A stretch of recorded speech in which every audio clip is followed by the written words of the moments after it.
Hello les amis, bienvenue sur la chaîne Le Tarot Enchanté. On se retrouve pour vos prédictions concernant la nouvelle année chinoise qui démarrera le 29 janvier 2025. Cette année est placée sous le signe du serpent de bois et je reviendrai dessus un petit peu plus tard dans la vidéo. Parce que juste avant, j'aimerais vous raconter une légende populaire. C'est la légende des signes astrologiques chinoises. C'est important de la connaître, c'est super intéressant. Ça va vous permettre de comprendre un petit peu mieux l'univers de ces signes. D'accord? Donc j'y vais. Dans la mythologie chinoise, le plus puissant des dieux est l'auguste empereur de Jade suprême, plus simplement appelé l'empereur de Jade. On peut le reconnaître facilement sur les illustrations. Il a souvent une très belle chevelure longue et des moustaches. Il habite un beau palais céleste dans la plus haute partie du ciel, ce qui lui permet de régner sur tout le panthéon des dieux. Une des particularités de l'empereur de Jade est d'être le dieu du ciel et de la terre, du cosmos.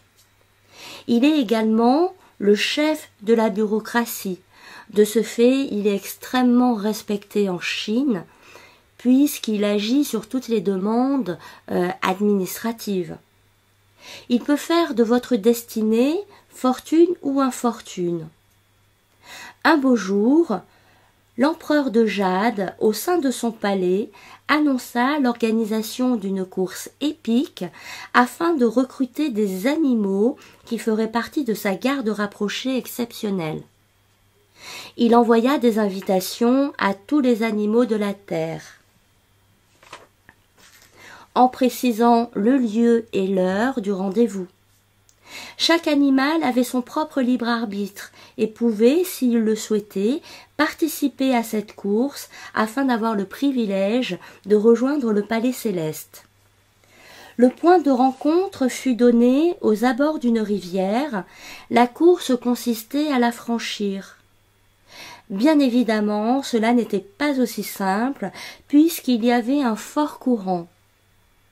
Chaque animal devait alors se surpasser et utiliser ses propres capacités pour la franchir.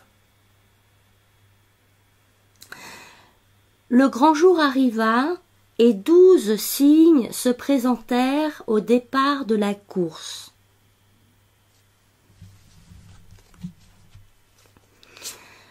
Le chat, appelé également lapin ou lièvre, avait très peur de l'eau. Il devait, pour y arriver, trouver une solution. Le rat, lui, était trop petit. Il devait également s'associer à un autre animal. Tous les deux firent un pacte et demandèrent au buffle s'il était possible de voyager sur son dos. Le buffle, bon camarade, accepta. Au fur et à mesure de l'avancée de la course, le classement surprit l'empereur de Jade. En effet, le chat, le rat et le buffle étaient en tête de cortège. Le rat, voyant l'arrivée proche, fit tomber le chat à l'eau. L'opportunité était trop belle. S'accrochant à l'oreille du buffle, dès que la possibilité fut permise, le rat sauta sur la terre ferme et arriva premier. Le buffle, avec tous les efforts qu'il avait faits, finit second. Il était satisfait, c'était une très belle place. En troisième position est arrivé le tigre. De façon solitaire, le tigre fit preuve de courage et d'endurance pour finir troisième. Son esprit compétitif l'aida à traverser cette rive. Le chat, en grande difficulté, sautait de pierre en pierre. À bout de force, et remarquant cela, le dragon souffla sur lui. Le chat arriva en 4e place, sain et sauf. Le dragon prit la 5e place. L'empereur l'interpella. « Comment se fait-il que tu ne sois pas arrivé premier? Tu es le seul à savoir voler. » Le dragon expliqua qu'il avait pris du retard en aidant des villageois en détresse. Le serpent, quant à lui, voyagea incognito. Nul sut dire comment il atteignait la rive. L'énigmatique reptile avait utilisé toute son intelligence pour finir 6e. Le cheval et la chèvre décidèrent de construire un radeau. Ils formaient à tous les deux un parfait binôme. Le dynamisme et la puissance intérieure du cheval s'associaient parfaitement à la force tranquille et à la créativité de la chèvre. À leur arrivée, les deux montrèrent une véritable bonté. Réciproquement, chacun laissait passer l'autre devant. Le cheval finit 7e et la chèvre 8e. L'animal suivant, atteignant le bon côté du rivage, fut le singe. Le singe, lui, traversa la rivière en s'agrippant de branche en branche. Il aurait pu arriver avant, mais sa curiosité l'avait laissé s'égarer. En 10e place, le coq arriva après avoir observé quel était le meilleur chemin à prendre. Donc le coq étudia le parcours des autres pour pouvoir prendre la meilleure option, trouver la meilleure solution pour franchir cette rivière. Celui-ci fut très fier et fanfaronna longtemps. Le chien finit 11e. Le chien finit 11e, il s'était beaucoup amusé à courir dans l'eau et perdit un petit peu de temps. Il veilla également sur ses amis dont le cochon en faisait partie. Le cochon, d'ailleurs, préféra avant de partir s'alimenter puis faire une petite sieste bien méritée. Grâce à cette légende qui se termine ainsi, vous pouvez avoir vous pouvez, grâce au comportement de chaque animal, percevoir des traits de personnalité, des traits de caractère qui leur appartiennent et qui vous appartiennent également. L'ordre dans lequel est arrivé les animaux durant la course est l'ordre de la roue astrologique chinoise. Je vous remercie pour votre attention. Maintenant, on va étudier ensemble votre année plus en détail. Signe du singe, votre guidance pour l'année 2025. C'est une petite guidance parce que je sors tout juste des guidances des prévisions 2025 pour les signes traditionnels où j'ai passé beaucoup de temps parce que j'ai effectué de l'encromancie, c'est-à-dire que je prédis l'avenir à partir de taches d'encre. Je vous invite à regarder votre vidéo si vous souhaitez, et du coup là c'est une plus petite guidance, donc ça va représenter, ça ne va pas représenter toute votre année, d'accord? Ça va représenter quelques passages, quelques périodes durant votre année, voire peut-être juste le début de l'année, selon les personnes, d'accord? Donc on y va pour les personnes sous le signe du singe. Donc je vais piocher une première carte qui correspond à votre vie sentimentale, une seconde carte qui correspond à votre vie professionnelle, et une troisième carte qui correspond à votre vie spirituelle. Donc dans le domaine affectif, nous avons le piquant. Waouh, sympa. Sur le plan professionnel, nous avons le métal. Et sur la vie spirituelle, nous avons le tigre. D'accord, très bien. Je vais recouvrir chaque carte avec une carte du tarot.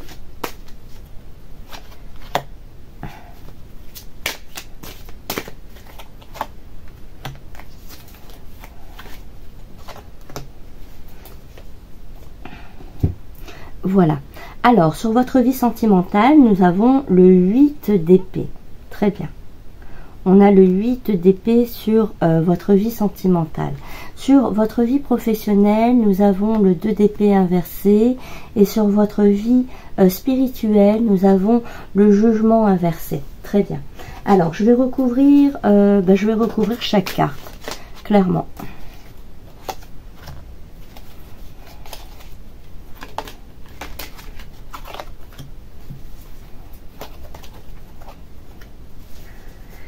Ok, alors ici nous avons le page de pentacle, très bien.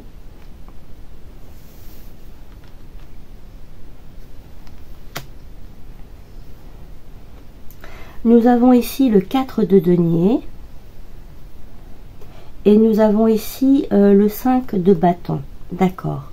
Ok, bon.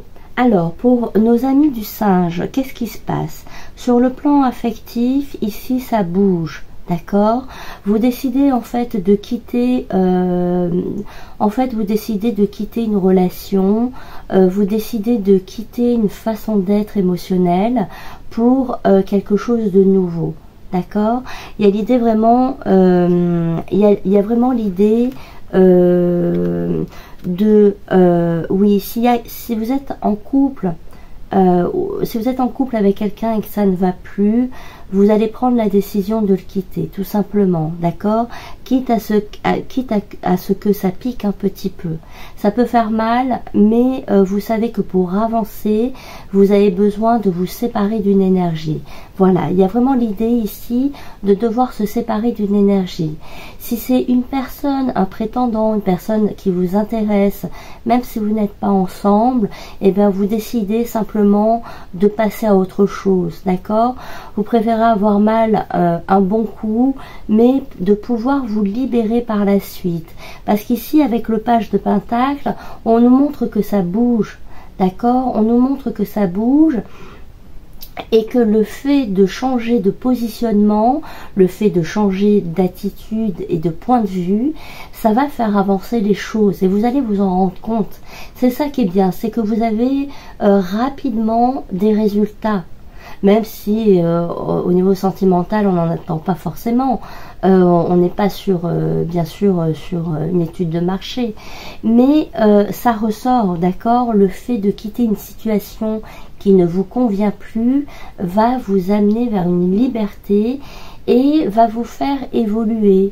Pour moi, j'ai des personnes, par exemple, si vous étiez enfermé dans une relation, le fait de vous séparer de ce partenaire va vous ouvrir aux autres. Il y a l'idée de pouvoir faire de nouvelles rencontres. Si vous êtes célibataire, ici, on nous dit également... alors, pour les célibataires, par contre, en revanche, c'est très différent. Si vous êtes célibataire, ici, il y a cette idée d'avoir peut-être attendu le prince charmant pendant un petit moment. Et vous vous rendez compte, finalement, que vous êtes prête, que vous êtes prêt, qu'une occasion se présente ici pour vivre une histoire un petit peu plus charnelle, un peu plus intime. Et donc là, en ça, le piquant, il est vraiment différent. D'accord, on n'est plus sur le caliente. Donc c'est bien. Vous quittez, si vous êtes célibataire, si vous avez été célibataire pendant un moment, sans relation, vous quittez un petit peu cet état léthargique, hein, si je puis dire, cet état où finalement vous ne viviez plus, pour vous aventurer, pour tenter une nouvelle aventure. Et tout ça, ça fait bouger les choses. Ça peut faire bouger les choses vis-à-vis de la personne. Il n'est pas improbable ici que la personne que vous rencontrez, avec qui ça se passe, même si au début c'est de l'ordre du physique, il n'est pas improbable ici que ça débouche sur autre chose. d'accord? Et si ça ne débouche pas sur autre chose, ça va vous faire évoluer, vous allez voir, d'accord? Je suis impatiente. Alors, après les guidances sur les signes chinois, je vais effectuer les guidances pour le mois de février, ainsi que les guidances spéciales Saint-Valentin pour les tirages amoureux. Je vous invite clairement à regarder votre tirage amoureux spécial Saint-Valentin, parce que je pense qu'il y a d'autres choses à vous dire, hein, clairement. Au niveau professionnel, nous avons le métal, nous avons le 2 d'épée inversé et nous avons le 4 de pentacle. Pour moi ici, j'ai des personnes qui vont travailler dur durant l'année, qui souhaitent atteindre un objectif et qui vont faire les efforts nécessaires pour avancer, faire évoluer les choses, atteindre un but précis. On sent avec le métal, hein, qu'on rentre dans le dur, que le travail est laborieux. Oui, bien sûr que c'est dur, bien sûr que c'est laborieux, mais c'est le passage nécessaire pour atteindre votre réussite. C'est le passage nécessaire pour atteindre vos objectifs, quels qu'ils soient, d'accord? Et du coup, le fait de travailler dur, par moment, ça va vous amener peut-être à être beaucoup plus dans la retenue, d'accord, à être beaucoup plus dans la retenue.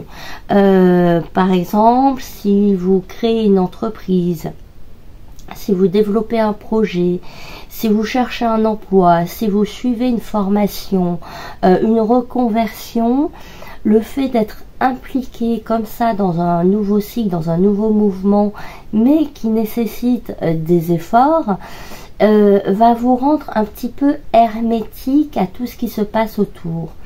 Je parle pas forcément émotionnellement, d'accord? Je parle pas forcément émotionnellement, je parle pas de votre structure, proche. Je parle plutôt de votre structure professionnelle. Il y a l'idée d'être un petit peu, d'avoir des œillères, voilà, d'avoir un point précis, d'avoir une ligne d'arrivée, et finalement ce qui se passe à côté, peut-être que les collègues vont moins vous intéresser, peut-être que les sorties, les potins, tout ça vont moins vous intéresser. Il y a l'idée d'être concentré, tout simplement, et du coup de donner beaucoup moins aux autres, même si ce n'est pas l'idéal, ok, mais c'est le choix que vous faites de travailler dur pour rester sur vos objectifs, quitte à revêtir une carapace. Sur votre vie personnelle, sur votre vie spirituelle, nous avons le tigre qui ressort, nous avons le jugement inversé, et nous avons le 5 de bâton, à l'endroit. Il y a l'idée ici de spirituellement, il y a l'idée d'être en désaccord avec quelqu'un, d'accord? Pour moi ici, c'est comme si vous ne cautionnez pas les agissements de quelqu'un. Cette personne peut être d'ailleurs du signe du tigre, et pour moi ici, alors si cette personne n'est pas du signe du tigre, on nous indique ici avec les attributs qu'a le tigre dans les signes chinois. Le tigre nous parle de courage, d'accord? Le tigre nous parle de courage. Ici, pour moi, c'est comme si vous aviez le courage de rentrer en conflit contre quelqu'un. Mais ça dépasse n'importe quel cadre. C'est comme si pour vous c'était une notion morale, une question de valeur, de ne pas forcément laisser faire quelqu'un qui aurait, on peut nous parler d'abus de pouvoir, on peut nous parler d'agissements obscurs, clairement, et vous finalement vous n'êtes pas en accord avec cela. Donc soit c'est quelqu'un que vous connaissez très peu, mais vous exprimez votre désaccord à cette personne qui n'a peut-être pas l'habitude, d'accord? Donc il y a une forme un peu de dualité, ça dure un temps, vous inquiétez pas, c'est périodique, mais vous défendez des valeurs ici. Donc ne vous inquiétez pas, ce qui vous semble injuste, vous le défendez, et il faut une grosse dose de courage que vous savez que vous avez. Et comme c'est sur le plan spirituel ici, on nous indique que les êtres de lumière seront avec vous, que la lumière est avec vous tout simplement. Et quand la lumière est là, la lumière est toujours plus forte finalement que l'ombre, que le mal. Donc il faut avoir confiance en votre lumière. Si vous rencontrez quelqu'un avec qui vous avez des différends, peut-être qu'à un autre moment ce serait passé, mais là pour moi j'ai une personne ici que vous n'allez pas laisser passer. Il peut également s'agir d'un proche autour de vous, peut-être un enfant qui tournerait mal, où vous allez mettre les points sur la table pour essayer un petit peu de lui faire comprendre les choses, quitte à ce que ce soit dur durant une période. Il y a un petit peu cette idée-là aussi. Voilà. Bon, je vais m'arrêter là. Je vous remercie de votre présence. Merci également aux personnes qui prennent le temps de liker la vidéo, de partager, de commenter, de s'abonner, qui me montrent un geste de soutien. Je vous remercie infiniment. Parce que c'est vraiment beaucoup de travail que de faire du contenu comme ça offert sur YouTube. Donc un grand merci quand vous me rendez l'appareil, comme ça me fait plaisir. N'hésitez pas à suivre les prochaines guidances, comme je vous ai dit, pour le mois de février, en fait pour chaque mois, hein. Tout dépend de quand vous regardez la vidéo, mais chaque mois vous avez vos guidances. Et si vous regardez donc en janvier la vidéo, n'hésitez pas pour la Saint-Valentin, les tirages amoureux, à regarder les tirages amoureux, tout simplement. Voilà, je vous embrasse très fort et je vous dis à bientôt. Bye bye.